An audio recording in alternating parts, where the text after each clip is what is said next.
ನಮಸ್ತೆ, welcome to Manju's kitchen. ನಾನಿವತ್ತು ಡಿಫ್ರೆಂಟಾಗಿ ಒಂದು ಪನ್ನೀರ್ ಕರಿನ ಟ್ರೈ ಮಾಡಿದ್ದೀನಿ. ತುಂಬ ಚೆನ್ನಾಗಿತ್ತು. ಇವಾಗ ನಾನಿಲ್ಲಿ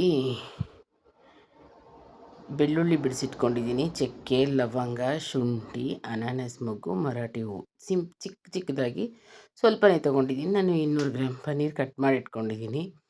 4 ಟೊಮೊಟೊ ಹಣ್ಣನ್ನು ಮಧ್ಯ ಕಟ್ ಮಾಡಿ ಅರ್ಧಕ್ಕೆ ಸಿಗದಿಟ್ಕೊಂಡಿದ್ದೀನಿ. 4 ಬ್ಯಾಡಗಿ ಮೆಣಸಿನ್ಕಾಯಿ ಮತ್ತು ಒಂದಿಷ್ಟು ಗೋಡಂಬಿನ ಸೇರಿಸಿ 1.5 ಲೋಟ ನೀರಿಟ್ಟು ಕಾಯಕ್ಕೆ ಇಟ್ಕೊಂಡಿದ್ದೀನಿ. ಆ ನೀರೊಳಗಡೆ ಟೊಮೊಟೊ, ಬ್ಯಾಡಗಿ ಮೆಣಸಿನ್ಕಾಯಿ, ಗೋಡಂಬಿನ ಚೆನ್ನಾಗಿ ಬೇಯಿಸ್ಕೊಬೇಕು. 5ರಿಂದ 10 ನಿಮಿಷದ ಒಳಗಡೆ ಬೆಂದೋಗ್ಬಿಡುತ್ತೆ.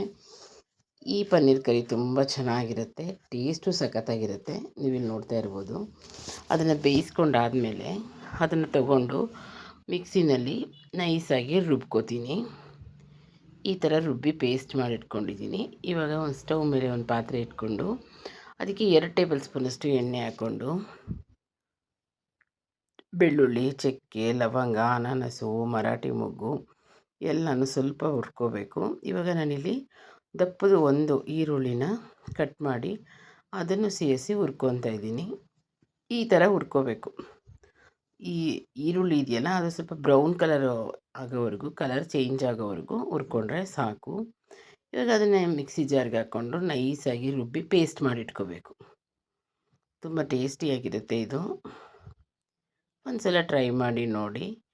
ಇವಾಗ ಇದನ್ನು ರುಬ್ಕೊಂಡು ಇಟ್ಕೊಂಡಿದ್ದೀನಿ.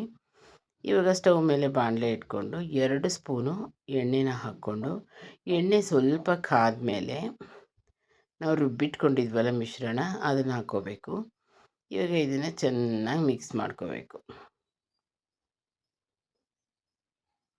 ಈ ಕರಿ ತುಂಬ ಚೆನ್ನಾಗಿರುತ್ತೆ, ನೀವು ನೋಡ್ಬೋದು. ಸ್ವಲ್ಪ ಅರಿಶಿನದ ಪುಡಿ ಸೇರಿಸ್ತೀನಿ, ಸ್ವಲ್ಪ ಬ್ಯಾಡಗಿ ಮೆಣಸಿನ್ಕಾಯಿ ಪುಡಿ ಸೇರಿಸಿದ್ದೀನಿ, ಕಾಶ್ಮೀರಿ ರೆಡ್ ಚಿಲ್ಲಿ ಸೇರಿಸ್ಕೊಂಡು ಮಿಕ್ಸ್ ಮಾಡ್ಕೊತಾ ಇದ್ದೀನಿ.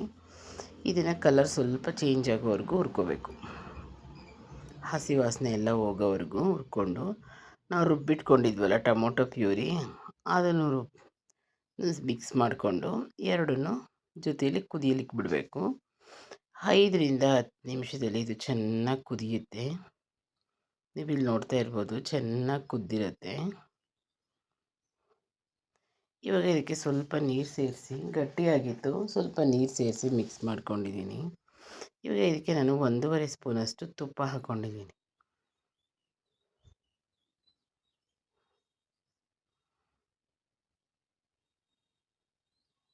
ಇವಾಗ ಇದಕ್ಕೆ ರುಚಿಗೆ ತಕ್ಕಷ್ಟು ಉಪ್ಪು ಸೇರಿಸಿ, ಕಟ್ ಮಾಡಿ ಇಟ್ಕೊಂಡಿರೋ ಪನ್ನೀರ್ ಸೇರಿಸಿ 5ರಿಂದ 10 ನಿಮಿಷ ನಾವು ಇದನ್ನು ಬೇಯಿಸ್ಕೊಂಡ್ರೆ ಬಿಸಿ ಬಿಸಿ ಪನ್ನೀರ್ ಕರಿ ರೆಡಿಯಾಗುತ್ತೆ. ತುಂಬ ಚೆನ್ನಾಗಿರುತ್ತೆ.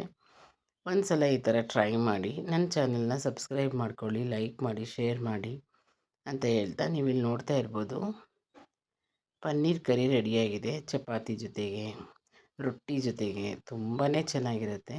Thank you for watching.